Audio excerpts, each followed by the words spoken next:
created my own little algorithms to do one thing or another, like disease states, a mortality algorithm. And I think you will have a whole levels of robotics, that humanoid robots or non-humanoid robots, whatever the case is. But the one that I really gravitated towards was Alteryx. Low code, no code, business intelligence stuff, data science, machine learning, things like that. Audio, the text, and then there's big metaverse buzz. Everybody knows the metaverse. Another week of AI.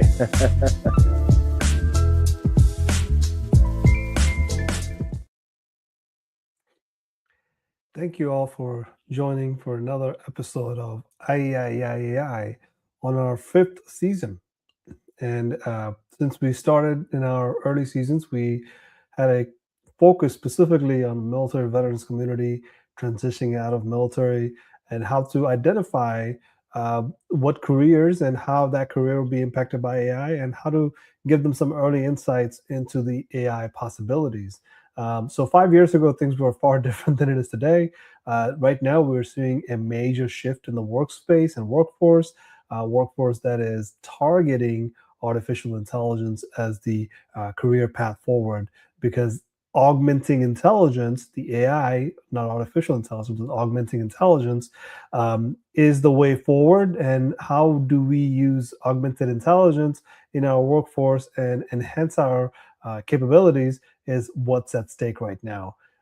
So we are expanding our focus. Our focus is going from not only just military veterans transitioning, but military veterans that are already in their career path. They have already been out for a while and they're looking to switch careers or even enhance their possibilities with the possible income earning using artificial intelligence, be it a startup, be it an entrepreneur, be it just somebody who's working freelance project. So I think it's worth really focusing on the full workforce because through the workforce lenses, we can help more military veterans to understand the total of workforce and how they can differentiate themselves and stand out even for better opportunities. So in the 5th year, I guess we have to add more to what we have already been doing. So one of the things that we're going to try today is to use the actual movers and shakers of the industry, such as Jensen Huang, who individually with the company called NVIDIA is shifting the way we are doing business today. That is why the company's $5 trillion in evaluation, right? So these capabilities that NVIDIA brings to the table is really what's driving us forward, sort of like how mobile revolution happened because of Apple and Samsung. And you can look back in the cloud space and say Microsoft and AWS, the two big players that shifted everything into the cloud space and the cloud activities, right? Through heavy investment and through heavy innovations. So as we're walking through these conversations, one of the things that you will realize is that there's lots of gaps in knowledge. And that's something that I've actually been really focused on, is identifying what does the subject matter experts know and what do they need to know in order to make that bridge between AI and their subject matter expertise. If you're a person who's been invited to this podcast to see this podcast, watch this podcast, and make comments and ask questions of the podcast during this FAQ sort of an environment where frequently asked questions, you can ask those here and you can get your personalized and curated answer for those questions. So if you've been invited to, join in this discussion, is mostly because you have most likely a non-technical background. That means you are that person who's going to be impacted by these AI decisions that either you will help lead or AI decisions that you will help implement, right? Adoptions of artificial intelligence. So the business processes are changing, workforce is changing, workspace is changing. That means we have to change with it, right? Person on the seat needs to have some professional development, upskilling. But upskilling is a difficult conversation to have because we don't know what question to ask and what point to start at. And that's not going to change necessarily overnight, but slowly as it does, I can tell you, I've been in this space for 10 years. When I first started using AI, I didn't even call it AI. It's just what it was. It was machine learning. It was something simple as that. And in the AI space right now, because of so much hype and marketing, so much marketing dollars coming through, because of the ROI on those marketing dollars is far greater than ROI into helping you do your workflow with optimization. Really, what comes down to it is that we have to understand it for ourselves, because marketing is not enough. Marketing has their own initiatives. We have to take our own initiatives and really capture these momentum for ourselves. And so I don't want to take too much of your time here. I want to make sure I want to stick under 45 minutes. If I go more than 45 minutes, I'll try to cut it under an hour. But the point is, I want to go as fast as possible with as much information as possible, because this is not the first time you're going to hear about these. You're going to hear more about these. But if you hear it first, take notes on them, chat GPT it, Claude it, Google it, however you want to approach it. But do understand a little bit more of these things that you will hear here. And then if you don't understand it, take notes on it, so that way you are able to have a sort of context built around the content that you hear today. Okay, so I'm going to start off with the video that is Jensen Huang in All In Podcast. I don't have access to Jensen Huang. I don't have access to many of these people on this panel, but if I can, articulate what is being discussed here in a non-techie fashion, I will do that. But of course, this full video is about an hour long, so I'm going to take a few of these clips and show it to you here and follow up with some information that might be helpful in order for you to understand the context of what is being discussed here. Jensen Huang's videos are thousands and millions available on YouTube. You can watch them all day long. But with this video specifically, what I would like to say is technical descriptions and how does that fit into the narratives of how you need to understand it as a person who's either going to lead, make decisions, or be impacted by those decisions moving forward with artificial intelligence. So you guys know, there is no practice. Yeah. And so it's a grip and rip. Created my own little algorithms to do one thing or another, like disease states, a mortality algorithm, and I think you will have a whole levels of robotics, that humanoid robots or non-humanoid robots, whatever the case is. But the one that I really gravitated towards was Alteryx. Low code, no code, business intelligence stuff, data science, machine learning, things like that. Audio or text, and then everything. This big metaverse bug. Everybody knows the metaverse. another week of AI.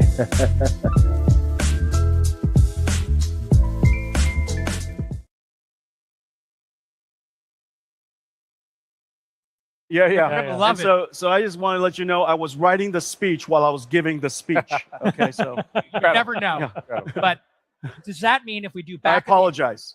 back of the envelope math, Yeah. 75,000 in tokens for each engineer, something like that? So are you spending in NVIDIA $1 billion, $2 billion on tokens for your engineering team right now? We're trying to. Let me give you the thought experiment. Let's say you have a software engineer or AI researcher and you pay them $500,000 a year. We do that all the time. Okay, this is happening all of the time. That $500,000 engineer at the end of the year, I'm going to ask them how much did you spend in tokens? And that person said $5,000. I will go ape something else. Yes. Right.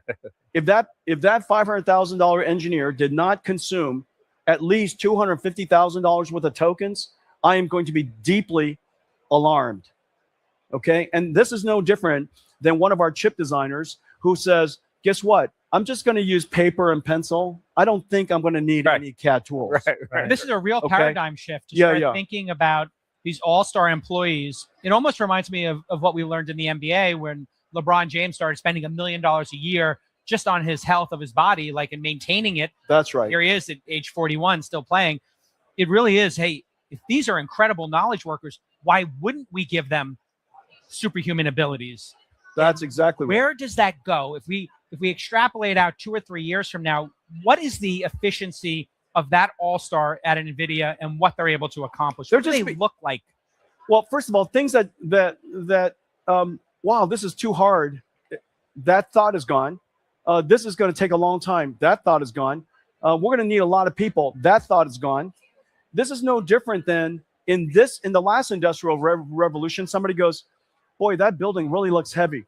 Nobody says that. Right. Nobody. Wow, that mountain looks too big. Nobody says that. Right. Everything that's too big, too heavy, takes Yes. too long.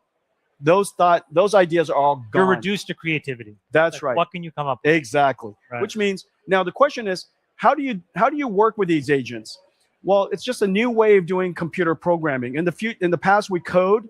In the future, we're gonna write ideas, architectures, specifications. We're gonna organize teams. We're gonna help them define how to evaluate the definition of good versus bad. Right. What does it look like when something is a great outcome? How to iterate with you? How to brainstorm? That's really what you're looking for. And I think that every engineer is going to have 100 agents. Back to the PR problem the industry has right now. You have executives like David Freeberg with Ohalo, who's looking at literally taking, through the use of technology, your technology and AI, the number of calories produced and making high quality calories. What is the factor you think you can bring the cost down, Freeberg, and what impact does this vision have for what you're doing? Like zero shot genomic modeling, and it works. Yeah. And then you have that moment and you're like, holy honestly, like, and that's after people are replacing entire enterprise software stacks in a night. I did something in 90 minutes I was telling the guys about, replaced the whole software stack and like a whole bunch of workload. 90 minutes on Claude, ran this agentic system, built the whole thing, deployed it, and on a Sunday night, 10 p.m. I was done at 11:30. I went to bed. As the CEO, you replaced. Yeah, and software. Everyone on my management team had to do a similar exercise over the weekend. What we saw on Monday, I was like, it's over. But the technical stuff, the science stuff, we did something in 30 minutes using auto research, and I'd love your view on auto research and what that tells us about how far we still have to go in terms of efficiency. But using auto research and a chunk of data, something was published internally that we said, oh my God. And that would normally be a PhD thesis that would take 7 years. It would be one of the most celebrated PhD theses we've ever seen in this field. And it would be in the journal Science. And it was done in 30 minutes on a desktop computer running on auto research with all the data we just ingested. We got it on Friday and we're like, hey, let's try it. Boot it up, go into GitHub, downloaded auto research and ran it. And you see everyone's face just go like, and then the potential of what this is unlocking for us is like the kind of thing that would take 7 years. And it happened in 30 minutes. And we're experiencing it in genomics. And we're like, this is unbelievable. So I think like the acceleration is widening the aperture for everyone in a way that like you didn't imagine a few years ago. But just going back to the auto research point, can you just comment on what you think about the fact that this thing got published with 600 lines of code in a weekend and the capacity that it has to run locally and achieve what it can achieve with all of these diverse data sets, and what that tells us about the early stages we are in terms of optimization on algorithms and hardware? The fundamental reason why OpenClaw is so incredible, number one, is its confluence, its timing with the breakthroughs in large language model.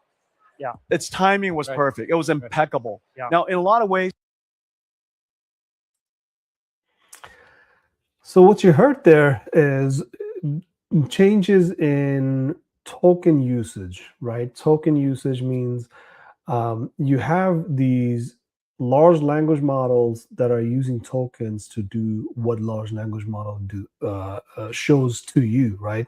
So when you give it a question, there's token that is being used, and when it's sending it back to you, there's tokens that's being used. So when you calculate these tokens, amount of tokens sort of should remind you of amount of work hours that you have for a business. So if there's a business that employs certain amount of people and certain amount of people does certain amount of work in hours, so when you do that task management analysis, all these numbers combined, what you're looking at is amount of hours that we have spent on our task, have we gotten the return on investment? So for token, it's sort of like return on token, right? If we use this much token, if we spent this much on the token, did we get all the return on investment into that token?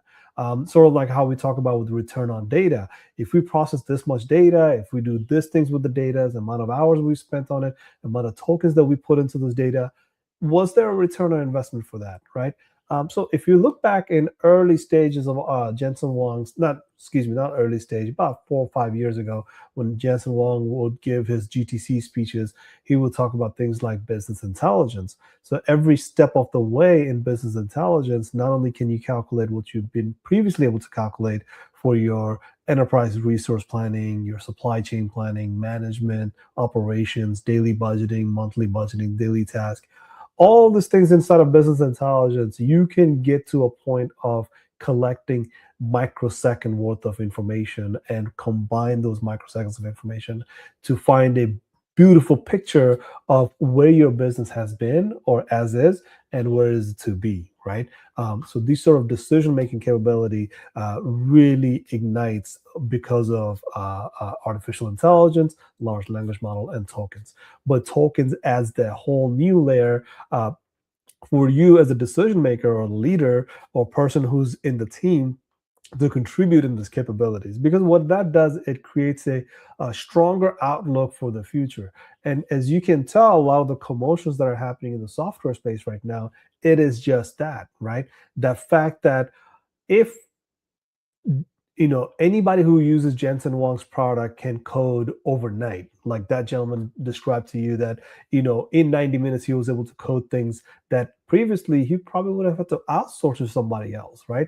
Outsource it based on hours that he will allot that work to be done, and that person will do it, and then that person will come back and say, I need more hours, I probably didn't do enough bug fixing, I need something on top of what the hours have been allotted. So now you can imagine that goes from a certain amount of hours, like 80, 90, 100, 200,000 hours, whatever the numbers are. Now all of a sudden it's the opposite. It's the minimal amount of hours. It's the ideation that will take longer, the exploration that will take longer, debugging that will take longer, but to execute it's 0 to day one very, very easily, right? So these are the sort of capabilities that tokens are bringing to the front. So when you hear somebody who's getting paid $500,000 a year using less than $5,000 in token, it's a very, very disturbing scenario, because you are being paid to use these tokens and you have to burn through these tokens, not necessarily just burn through them and not provide an output, but that output is being tracked based on the token that is being burned. So the workspace, the workforce, the shift is tokenomics, right? The shift is tokenomics, and this tokenomics requires some hardware capabilities that we will talk a little bit more about. But before we do that, let's get into the next clip, and then we'll talk more about the workforce and the workspace.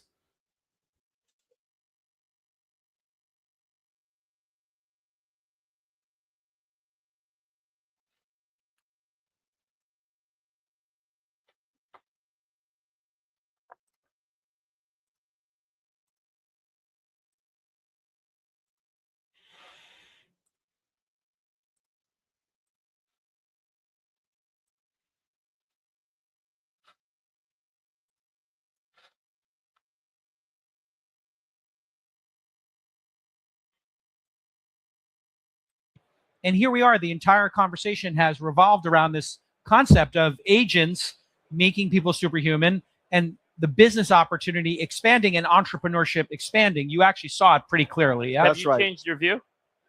Well, I'm not Doomer. I do have. Doomer. No, you can hold space for, I think, two ideas. One is there are going to be a That's spiral J-Cal. No. But that's just because he doesn't hang out with me enough. But we've hung a little bit. Be careful. We don't talk about it. He will show up at your breakfast table. He'll follow you around. I'm not asking for it. He will follow you around. I'm not asking for it. You can come with me and Tucker. We ski in Japan every January. Really? Love it. Oh, You and Tucker will go road trip. Wow. No, there is going to be job displacement, and then the question becomes, do those people have the fortitude, the resolve to then go embrace these, technologies? We're going to see 100% of driving go away by humans. That's a beautiful thing in the lives saved, but we have to recognize that's 15 million people in the United States, 10 to 15 million who are employed in that way, and so that is going to happen. Yes, I think that jobs will change. For example, there are many chauffeurs today who drives the car. I believe that many of those chauffeurs will actually be in the car, sitting behind the steering wheel while the car is driving by itself. And the reason for that is because, remember what a chauffeur does. In the end, these chauffeurs, they're helping you. They're your assistants. They're helping you with your luggage. They're helping you. They're helping you with a lot of things. And so I wouldn't be surprised, actually, if the chauffeurs of the future become your mobility assistant, and they Right. are helping you do on a whole bunch Right. of other check stuff. into the hotel. But, and the car's driving by itself. The, Right. And the so- autopilot yeah. in planes created a lot more pilots Yeah. and didn't take any of the pilots out of the cockpit. Yeah. That's Even right. though the That's a very good point that was made about autopilots in the aircraft, and airline industry has been using autopilot for a very long time. That does not mean that pilots are out of job. So one of the things that I really want to bring about in this conversation is a lot of the conversation about the software engineers. A lot of parents will say, my son is in school for software engineering, and a lot of the people will say, I learned coding for the last 5 years. What's next? You can take my word for it, or you can jump in and figure out what are the actual demand signal looks like beyond the media headlines.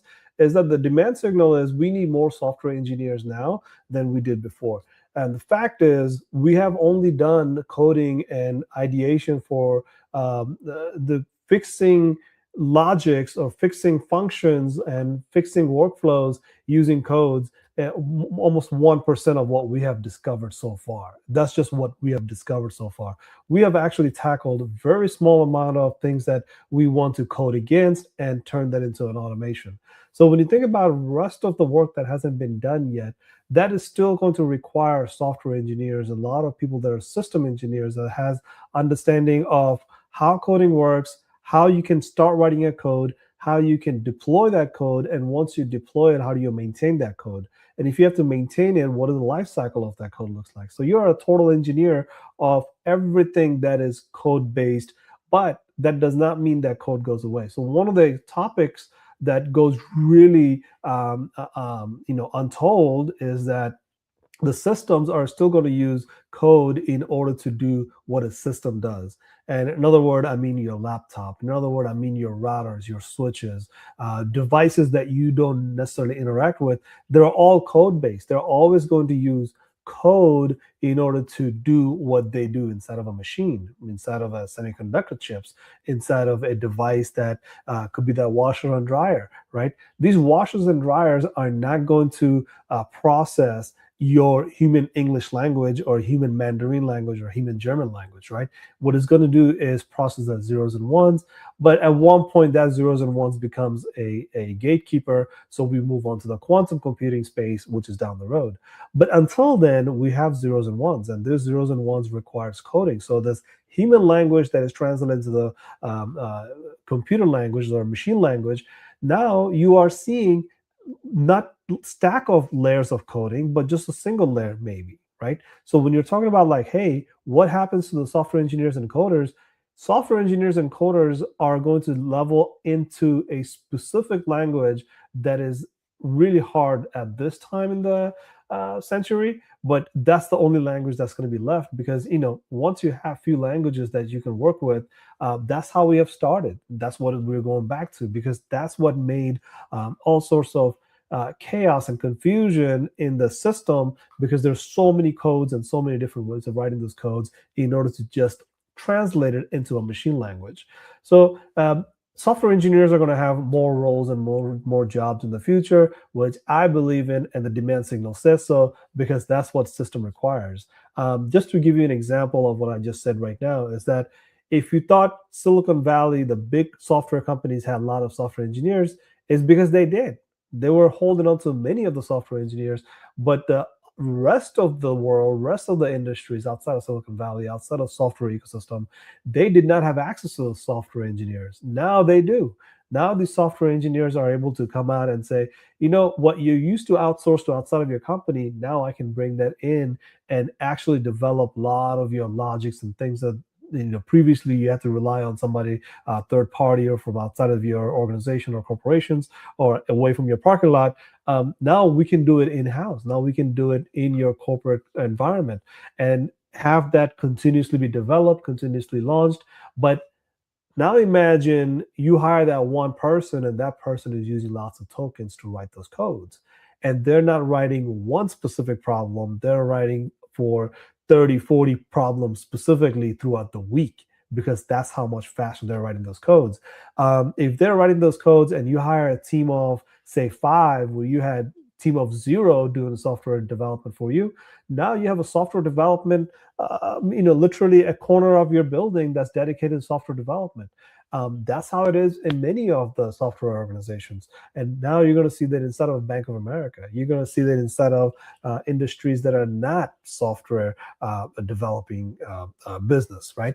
So these hiring capabilities that are coming down the pipeline, yes, there is some downtime to it, but the catching up part of it is getting faster and faster because people are realizing that, yes, AI can code, but AI cannot code because AI doesn't necessarily have the ideas, right? So software engineers are one part of the equation that I want to tackle, but the other part I want to tackle is the non-techies. The non-techies are going to code far more than what they ever thought they will, right? And the software engineers and developers are not going to be necessarily the first ones to initiate that code, first ones to deploy that code. What they will most likely come in for is the maintenance side of the code, the triggering side of codes. Maintenance and monitoring and triggering is something that you will see in the AI space, the machine learning space, more frequently than none. But think about it from the perspective of once you, as a non-techie, have developed a code and launched it, now that you have launched it, everything works fine for day 2 and day 20. However, eventually stops kind of not working so great and having lots of issues and errors. And you can do that yourself, but that keeps you away from your subject matter expertise on what it is that you're really good at. Why don't you let the software development team handle that so that way they can take your logic and workflow that helps you to do your job, right? I guess the right wording here is that you're not using AI, but you're working with the AI. If you're working with an AI, it's because you developed that code as a non-techie. So say, for example, you're a CPA accountant. The CPA accountant has so many logics that they would like to work with, yet it's just something that they cannot code against. But all of a sudden, now that you're coding against it, you deploy it, and you are seeing it works phenomenally, but you would like somebody to help you sustain and scale it, right? Better yet, give you interoperability, which we call KISS, K-I-S-S. Keep it iterable, scalable, and sustainable. So as a non-techie, as you're coding, you are working with an AI and you are seeking the help of the software development to say, like, how do I sustain this? How do I scale this even further? How do I build that interoperability if I haven't already built it? So there's lots of things to be discussed, lots of things to be really made decisions on in day 1, because we're in day 0 right now. Day 1 to day 30, day 30 to day 100. What do we need to make decisions on? We really have to get some preparations behind that. So the next clip we'll play, we will talk about just what I just said, right? But kind of want to hear from Jensen Huang the way he will explain the same.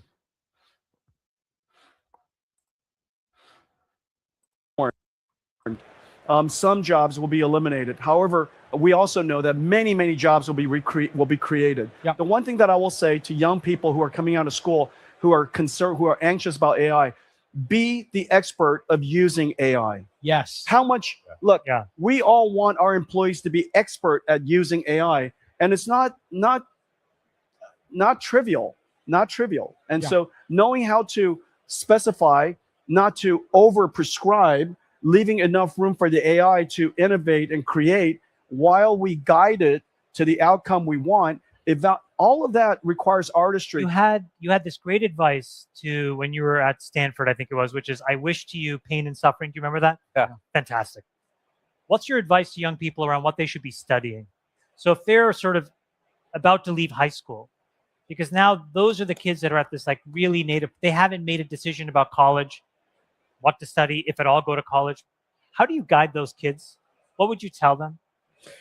I still believe that deep science, deep math, language skills, as you know, language is the programming language of AI the now. ultimate programming language. And so as it turns out, it could be that the English major could be the most successful. Yeah. And so I think I would just advise whatever education you get, just make sure that you're deeply expert in using AIs. One of the things that I wanted to say with respect to jobs, and I want everybody to hear it, that in fact, at the beginning of the deep learning revolution, one of the finest computer scientists in the world, I deeply respect, predicted that computer vision will completely eliminate radiologists. And and that the one field he advises everybody to not go into is radiology. 10 years later, his prediction was at 100% right. Computer vision has been integrated into all of the radiology technologies and radiology platforms. And the surprising outcome is the number of radiologists actually went up, and the demand for radiologists is skyrocketed. The reason for that is because everybody's job has a purpose and its task. The task that you do is studying the scans, but your purpose is to helping the doctors, helping the patient diagnose disease. Right. And so what's surprising is, because the scans are now being done so quickly, they could do more scans, improving healthcare. Yes. But doing more scans more quickly allows patients to be onboarded a lot more treated a lot more quickly. Yeah. And as it turns out, because hospitals enjoy making money too. Yeah. Right.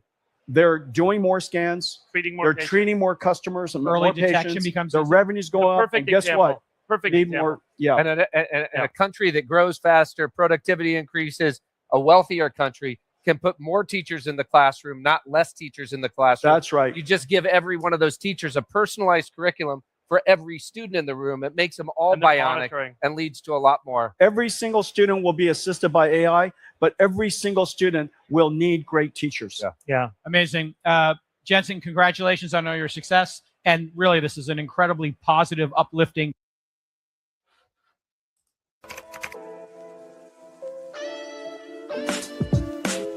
Created my own little algorithms to do one thing or another, like disease states, a mortality algorithm, and I think you will have a whole levels of robotics, that humanoid robots or non-humanoid robots, whatever the case is.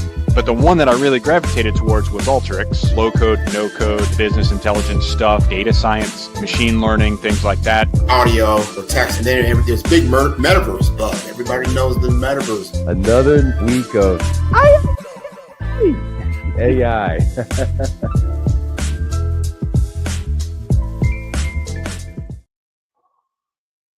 So what you heard there is the involvement of more people joining the workforce in order to work with an AI, and people that are already in the space, that are in the mid-level manager positions, they're going to work with AI. So what that means is the tokenomics, like we talked about earlier, is going to have agents are going to use tokens, humans are going to use tokens, and somewhere in between, we're going to have a system and humans that are checking those tokens usage, right? Because we still have to make decisions about more token usage. Where does the tokens go?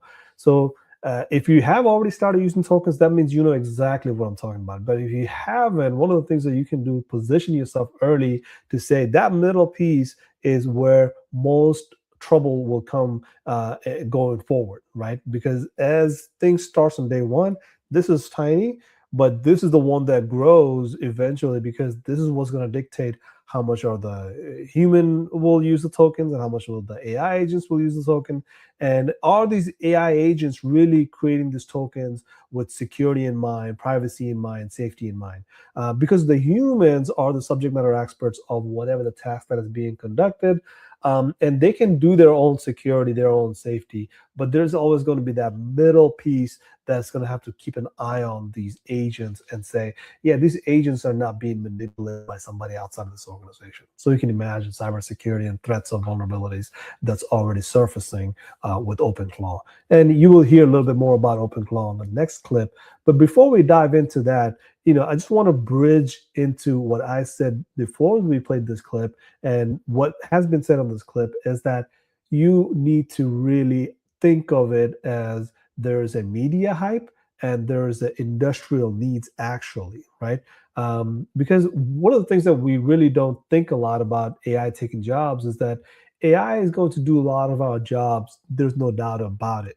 But that also need to be dealt with in the fashion that there's a lot of people that are going to leave the workforce eventually, and we already have shortages of workforce. So there's lots of things that robot can do that are repeatable and redundant and sometimes dangerous. What we have to do is understand that what we do in the future, how we do things in the future, will have to differ between how we've done it for the last 100 years.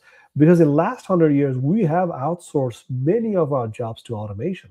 We already have that. This is just a continuity of it. But one of the things that we haven't seen previously is amount of people leaving the workforce and amount of shortages of people that we will have in the workforce, because the population is declining, right? Population that is declining not for necessarily the next 10 years, but you can imagine 50 from now, right?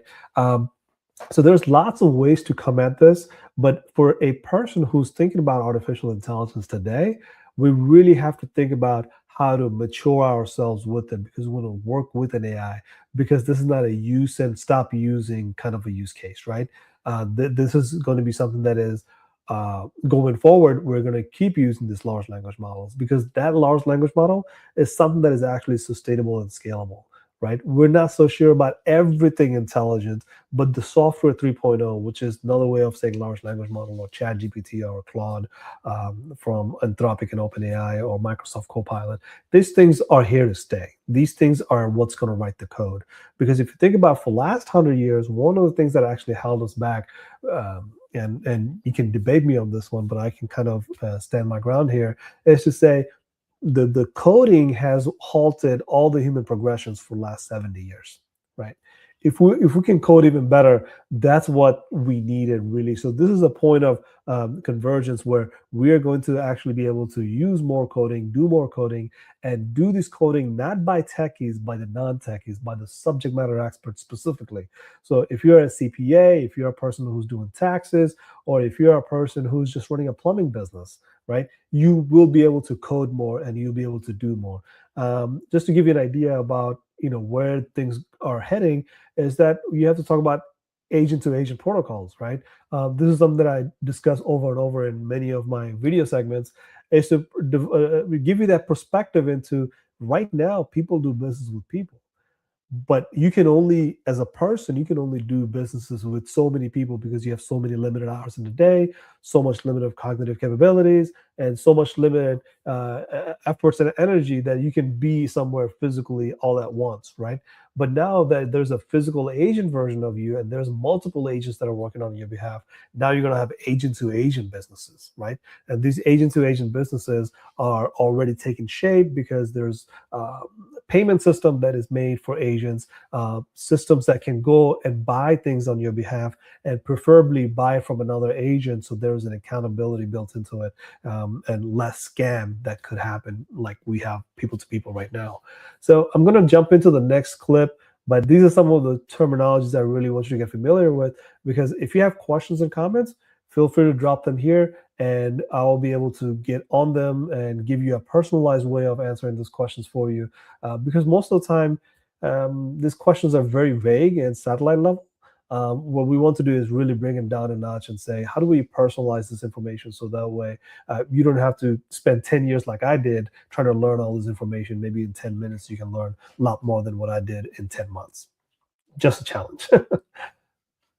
Many of our strategies are presented in broad daylight. Created my own little algorithms to do one thing or another, like disease states, a mortality algorithm, and I think you will have a whole levels of robotics, that humanoid robots or non-humanoid robots, whatever the case is. But the one that I really gravitated towards was Alteryx. Low code, no code, business intelligence stuff, data science, machine learning, things like that. Audio, or text, and then everything. There's big metaverse bug. Everybody knows the metaverse. Another week of AI.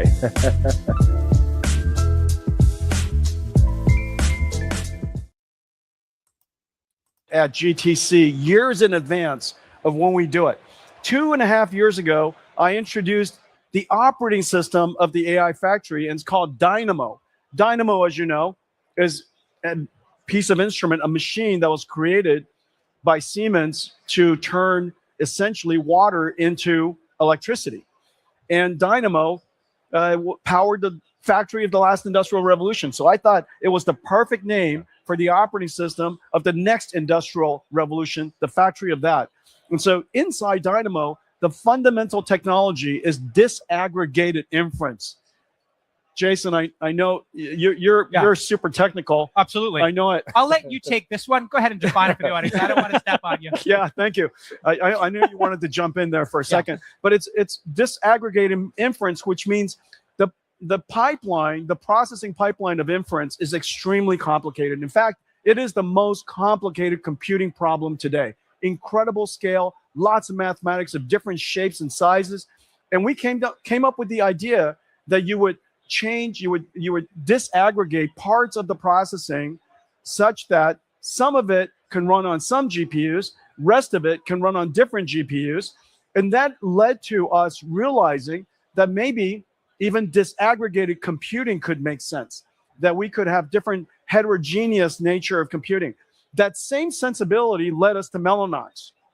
Yep. You know, today, NVIDIA's computing is spread across GPUs, CPUs, switches, scale up switches, scale out switches, networking processors. And now we're going to add Grok to that. And we're going to put the right workload on the right chips. You know, we just really evolved from a GPU company to an AI factory company. I mean, I think that was probably the biggest takeaway that I had. You're seeing this fundamental disaggregation where we've gone from a GPU and now you have this complexion of all these different options that will eventually exist. The thing that you guys said on stage, or you said on stage, was I would like the high value inference people to take a listen to this, and 25% of your data center space, you said, should be allocated to this Grok LPU GPU we should add combo. Grok to about 25% of the Vera Rubins in the data center.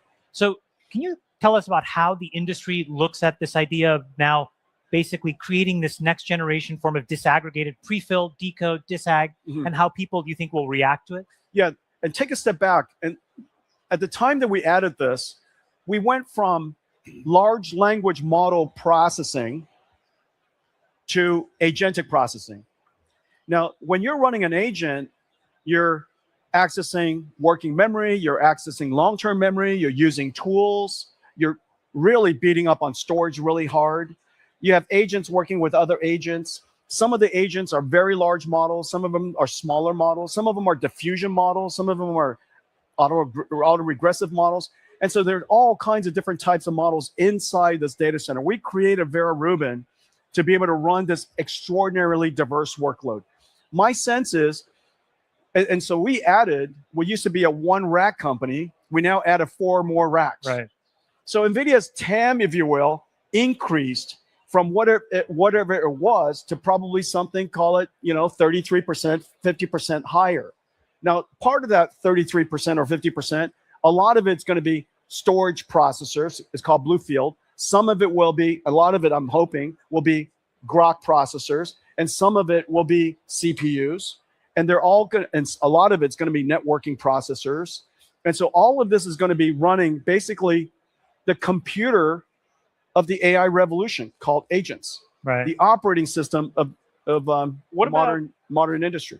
What about embedded applications? So, my daughter's teddy bear at home wants to talk to her.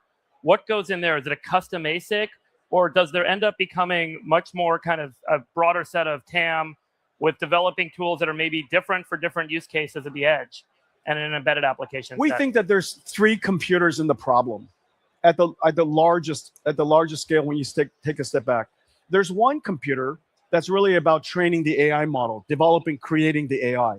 Another computer for evaluating it. Depending on the type of problem you're having, like, for example, you look around, there's all kinds of robots and cars and things like that. You have to evaluate these robots inside a virtual gym that represents the physical world. So it has to be software that obeys the laws of physics. And that's a second computer. We call that Omniverse. The third computer is the computer at the edge, the robotics computer. Right. That robotics computer, one of them could be self-driving car. Another one's a robot. Another one could be a teddy bear, little tiny one for a teddy bear. One of the most important ones is one that we're working on that basically turns the telecommunications base stations into part of the AI infrastructure. So now it's a $2 trillion industry.